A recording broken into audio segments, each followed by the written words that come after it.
Du coup, bonsoir, moi c'est Charles, je suis ingénieur hardware, je m'occupe de développer des produits pour que ce soit des startups, des grands comptes, tous ceux qui ont besoin d'électronique.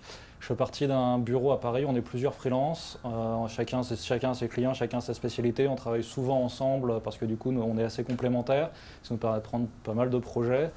On est deux en hardware, donc moi qui suis plutôt dans la partie POC, prototype, et petite série, un autre qui est plutôt sur de l'industrialisation plus grande échelle, et Constantin, un dev software qui s'occupe de faire tout le software dont on peut avoir besoin, que ce soit des apps, du back-end, du front-end, ou tout ça. Donc on est une joyeuse bande de potes, on va dire, qui s'amusons à la fois sur des clients pour faire des projets plus ou moins sérieux selon le client, et également sur quand on a du temps libre entre deux clients pour faire pas mal de bêtises, que ce soit hardware ou software.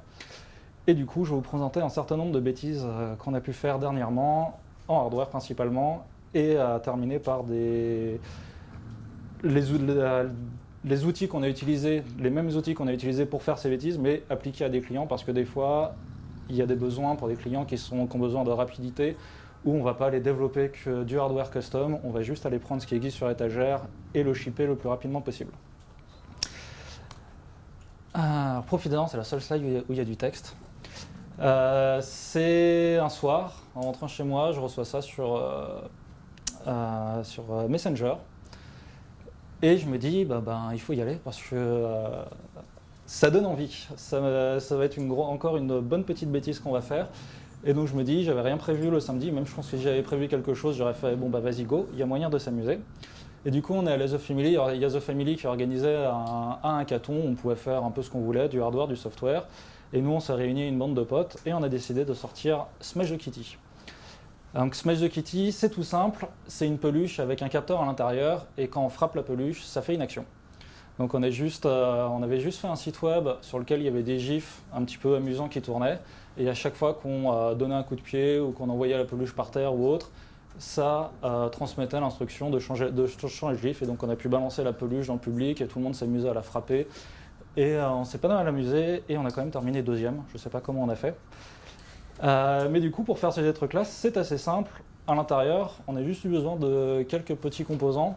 Donc un petit microcontrôleur Arduino, donc pour ceux qui savent ce que c'est ou ceux qui ne savent pas, tout à l'heure, il y aura la présentation pour montrer ce que c'est. En haut à droite, c'est un composant Bluetooth en fait, qui émule simplement un clavier Bluetooth. Donc on le connecte en Bluetooth à un ordinateur et il est reconnu comme si c'était un clavier.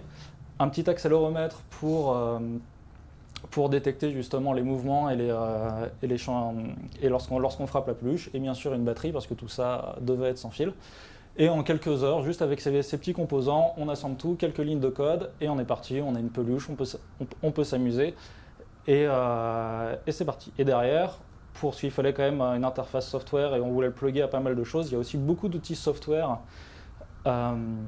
pour connecter à ça. Donc nous on avait utilisé Zapier qui est une sorte de IFTTT si vous connaissez. C'est un logiciel où en fait on donne un trigger qui là était l'impulsion qu'on envoyait par le shell qui derrière on peut connecter tout ce qu'on veut, envoyer un mail, envoyer un Slack ou plein de choses. Donc voilà, donc juste avec ces quelques petits composants, en quelques heures à peine, avec beaucoup de bière, on a réussi à sortir ça et bien s'amuser.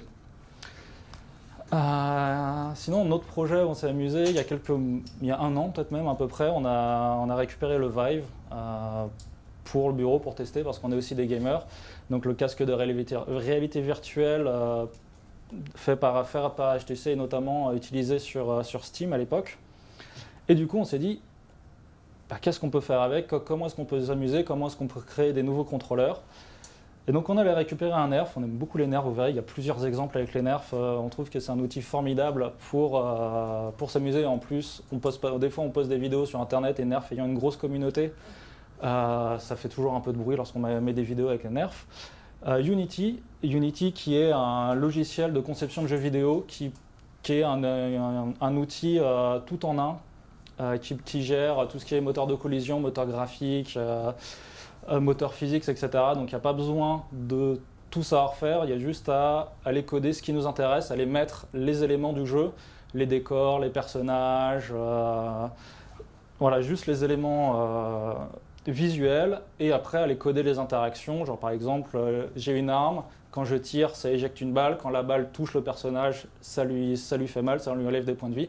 Tout le reste étant géré par Unity. Donc Unity est vraiment un outil formidable pour tester tout, faire des petits tests pour tout ce qui est jeux vidéo.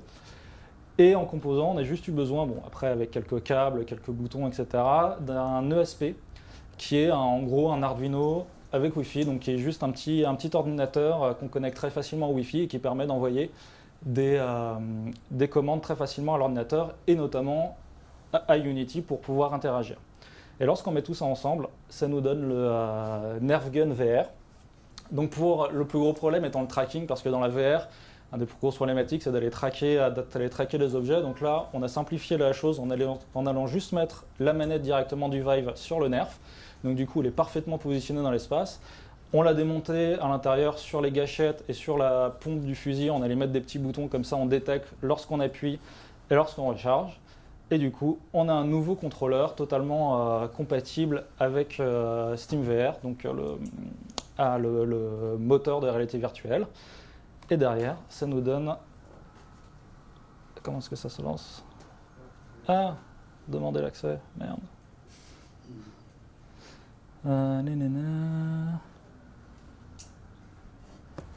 Ah. Je m'autorise l'accès une seconde.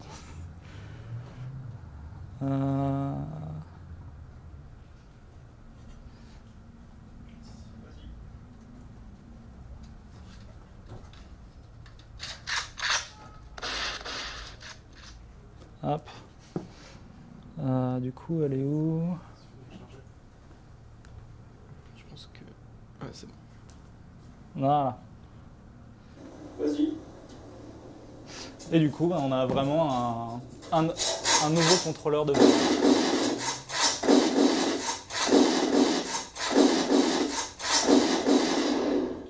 Ouais, clairement. Bref, on va télécharger les commandes. Donc voilà, donc ça très simplement en quelques jours, le temps de comprendre Unity, de savoir comment ça marche, d'aller faire des tests, et on s'est amusé à faire un nouveau contrôleur de VR. Ah, comment on revient en arrière? Ça va voir ça. Dans les autres choses, on s'est amusé, on était ensemble à Le Web, c'était en 2014 il me semble, et c'est là où on a fait la rencontre de Bionico. Je ne sais pas si vous connaissez, c'est quelqu'un qui s'est fait connaître. Il a perdu sa main lors d'un accident de travail et depuis il construit des prothèses de main open source, et il est pas mal connu dans le milieu de l'open source, et il fait pas mal de bruit avec sa main en Arduino. Et on n'avait pas grand chose à faire, parce qu'on avait des choses qui étaient prévues, mais avec du changement d'emploi du temps, on n'avait pas pu les faire. Et du coup, on a discuté avec lui, on s'est amusé. À un moment, on lui a piqué sa main, et on s'est amusé à la connecter avec le maillot. Donc le maillot, c'est le bracelet qu'il a autour du bras. C'est un bracelet qui permet de détecter les contractions des muscles, et notamment les contractions aussi au niveau de la main, donc en fait de faire de la gestuelle et de déclencher des actions. Ce qui est assez amusant, c'est que malgré qu'il n'ait plus de main, toutes les actions qu'on peut faire, serrer le poing ou autre, il arrive quand même à les faire parce qu'il a encore les muscles à l'intérieur du bras qu'il peut contrôler, et ça détecte vachement bien, vachement mieux d'ailleurs que quelqu'un qui a une vraie main. Et du coup, en quelques heures, là aussi, on a pris sa main, on a rajouté un petit module Bluetooth, on l'a connecté au maillot, et du coup, en quelques heures, on a pu lui faire ouvrir et fermer sa main à partir du maillot. Un petit projet donc avec Constantin qui est le blond derrière moi, qui est le Dev Software, parce qu'on a dû du coup faire une passerelle via un ordinateur, parce que du coup le maillot étant en Wi-Fi, le récepteur étant en Bluetooth, on a dû faire une passerelle par un ordinateur. Et du coup on a continué à voir Bionico et à s'amuser avec lui, à s'amuser à lui faire des prothèses un petit peu folles. Et vu qu'on aime bien les nerfs, toujours, on s'est amusé à lui faire une prothèse nerf. Là, en fait, pour détecter ces contractions, on n'a pas utilisé le maillot, c'est un module, donc j'ai oublié le nom. C'est un module où on met des électrodes sur le bras et qui, pareil, détecte les tensions musculaires. On lui a branché un nerf dessus avec un petit Arduino et quelques... et c'est tout d'ailleurs, il n'y a rien.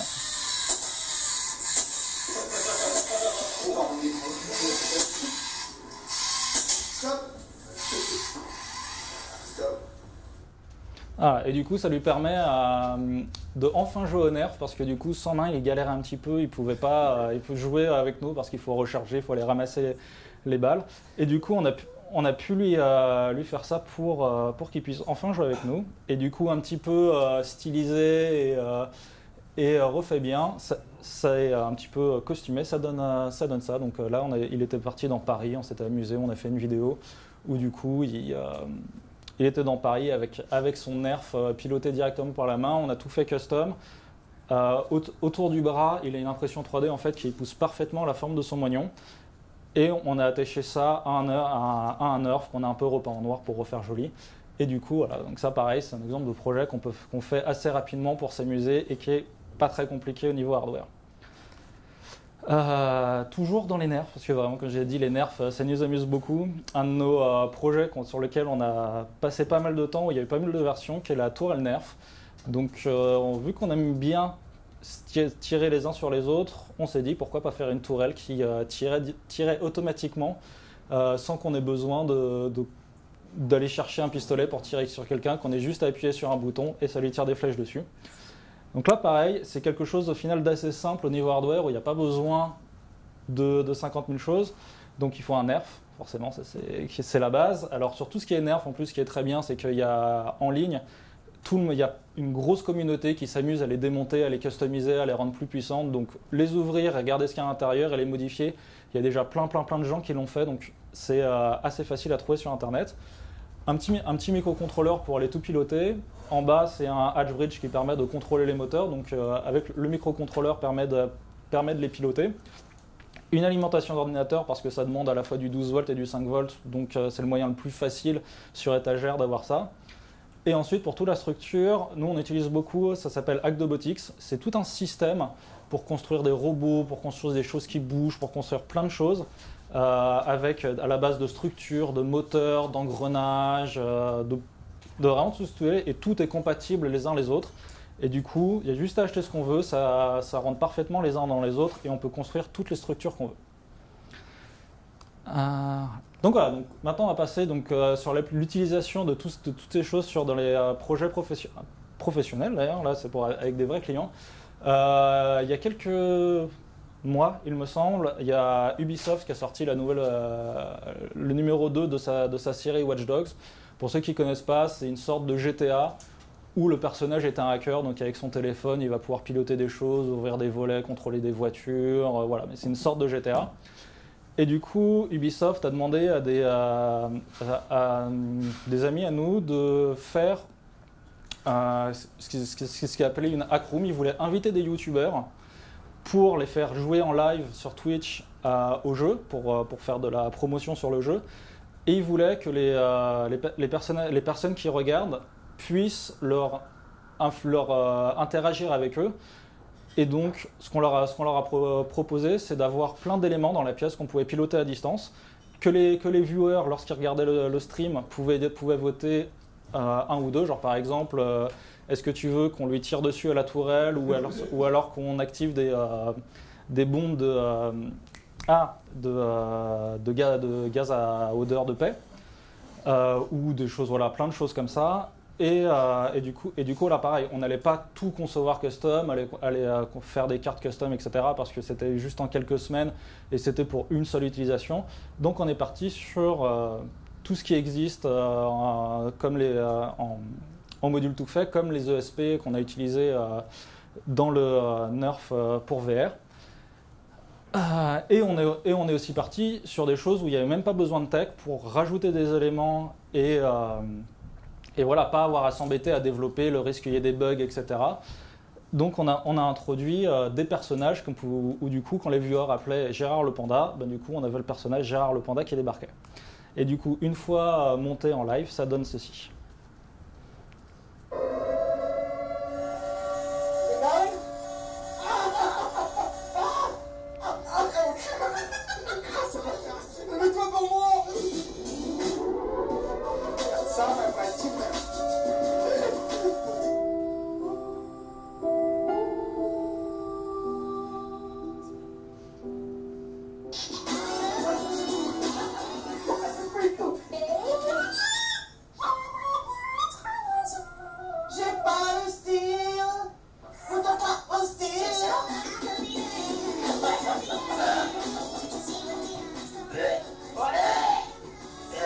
Ça puait vraiment, c'était dégueulasse.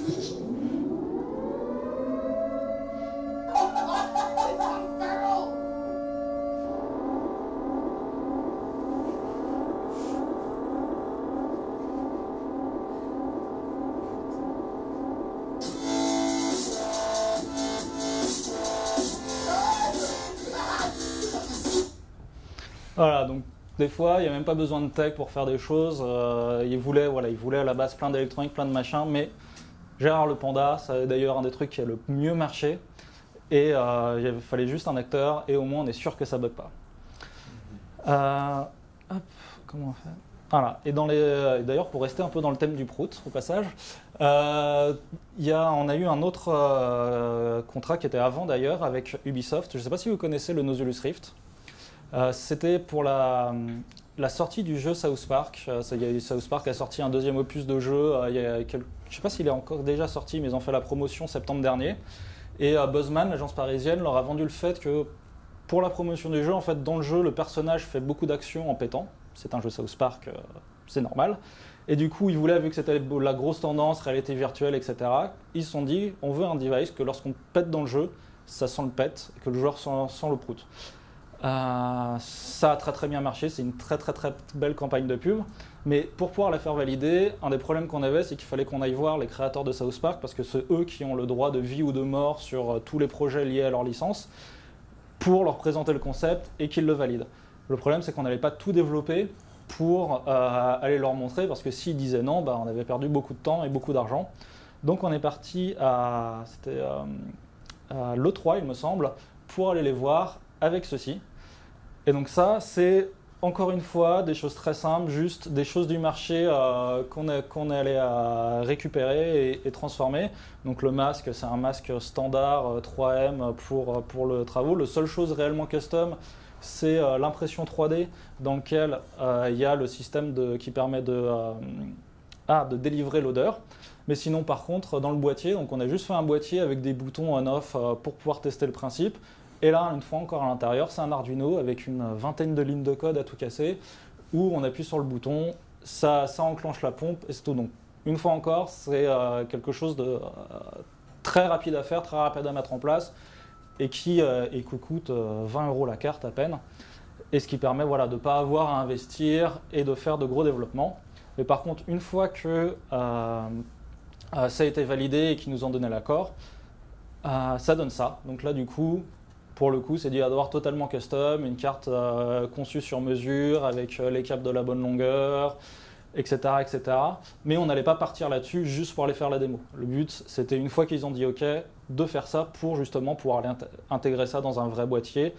Et voilà, c'est vrai que ça ne se voit pas énormément, ça se voit mieux sur mon écran d'ordinateur, mais c'est vraiment un produit fini. Lorsqu'on le regarde, on a l'impression que c'est un produit qui pourrait être vendu dans un magasin alors que c'est juste des prototypes. Il y en a 24 qui ont été faits au total. Donc voilà, donc le point commun sur tous ces projets, toutes ces bêtises professionnelles ou non qu'on fait, c'est les endroits où on va chercher tous nos matériaux et toutes nos aides. Donc le principal Arduino, en fait, qui est du coup, comme ils en parleront tout à l'heure, des petits ordinateurs très faciles d'utilisation.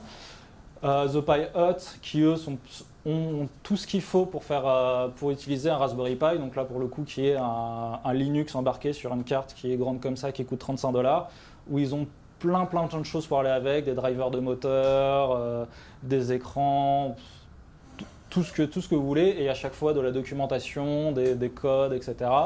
Stack Overflow, si un jour vous codez, que vous avez des soucis, vous posez la question à Google, et généralement Google vous rentrera vers Stack Overflow. SparkFun, qui est un fournisseur de cartes Arduino, de petits composants qui vont avec, de capteurs, etc. Pololu, qui sont plus tout ce qui est moteur, alimentation, des choses comme ça. Seed Studio, qui eux est à peu près un équivalent de SparkFun chinois. Et Instructable, qui est à peu près l'équivalent de Stack Overflow, mais là plus orienté électronique, où en fait c'est plein de gens qui mettent leur projet en ligne avec toutes les étapes, tout le code, tous les composants qu'ils ont utilisés. Et si je vous conseille, si vous devez en retenir un de nom, ça serait Adafruit, parce que pour moi, du coup, c'est le meilleur de chez les meilleurs des fournisseurs de composants et de tout ce qu'il faut en électronique. Ils ont un catalogue qui, je pense, aujourd'hui est un des plus gros catalogues existants. Et surtout, sur chacun de leurs composants, ils ont un tutoriel qui est d'une qualité exceptionnelle associé. Donc vous voulez un capteur de température, vous allez sur Adafruit, vous cherchez capteur de température, ils envoient une liste avec toutes les références qu'ils ont, vous cliquez dessus et derrière il y aura sur la page un lien pour aller vers le tuto, il y aura toutes les librairies, tous les exemples, tout ce qu'il faut pour bien faire fonctionner. Donc ça, c'est notre source principale lorsqu'on a besoin de chercher des choses à utiliser rapidement, qu'on n'a pas envie de faire de cartes custom pour faire. C'est Adafruit, c'est vraiment voilà, dans The Easy Way, Adafruit pour faire de l'électronique, c'est vraiment la voie facile et ça permet de prototyper quasiment tout. Ils ont vraiment un catalogue très très très impressionnant. Seule chose qu'il faut pour aller avec, c'est un petit peu de matériel. Donc ça me disait, c'est un petit peu flou, c'est une photo de notre lab, donc il n'y a pas besoin d'avoir tout ça. Mais pour commencer l'électronique, il faut avoir un minimum de matériel, fer à souder, étain, etc. Généralement, pour avoir un petit début d'atelier qui tient la route, quelques centaines d'euros à peine, ça suffit en fer à souder, étain, gaine, fil, etc. Moi, ma première partie de l'atelier que je me suis faite, ça m'a coûté à peu près 1000 euros. Mais là, on commence à avoir une grande quantité de matériel. Dedans, j'avais une alimentation, un oscilloscope, une Dremel, des tournevis, machin. Vraiment, de quoi pouvoir tout monter et démonter. Et après, une fois qu'on est dedans, par contre, il n'y a plus de limite. Il y a toujours le matériel qu'on veut, la chose qu'on veut. Genre, par exemple, notre dernier achat, c'est la machine de placement qui nous permet donc d'aller placer les composants sur les cartes. Derrière les choses, au fond, je ne sais pas si on la voit bien, il y a le four à refusion qui nous permet, du coup, en fait, on achète les PCB vierges, on va placer les composants, on le met au four. Et après, on a des fers à souder. Voilà, du coup, c'est des gros fers à souder de vraiment qualité qui vont être entre 3 et 600 euros pièce selon les fers à souder. Voilà, il n'y a pas de limite après. Mais au départ, il n'y a pas besoin d'investir des dizaines de milliers d'euros pour avoir un atelier. Mais il faut quand même un minimum de matériel parce que dès qu'on achète un composant sur Adafruit, il faut souder un minimum. Donc, un fer à souder d'entrée de gamme correct, 50 euros, on est déjà de la très très très bonne qualité. Donc voilà, donc c'est vrai, faire de l'électronique, c'est pas compliqué. Il y a énormément de ressources sur Internet qui permettent de faire à peu près tout ce dont on a envie. Généralement, il y a toujours quelqu'un sur Internet qui a fait, ou du moins plusieurs personnes qui ont fait des parties de ce qu'on veut faire. Donc en cherchant sur Internet, en tombant sur des Instructables, des Stack Overflow, des Adafruit, on trouve toutes les ressources qu'il faut et ça permet d'arriver à des premiers prototypes qui remplissent les fonctions dont on a besoin. Donc nous, on voit pas mal de gens qui arrivent avec des idées qui veulent nous faire développer tout de A à Z. J'ai l'idée, je veux que vous fassiez tout. Généralement, pour nous, c'est pas la meilleure des approches parce qu'en fait, il y a la première étape justement d'aller chercher, de définir bien ce qu'on veut, de chercher les interactions qu'on veut. Ça, si c'est un extérieur qui le fait, généralement, c'est très long et très coûteux parce que du coup, on ne sait pas exactement où est-ce qu'on va.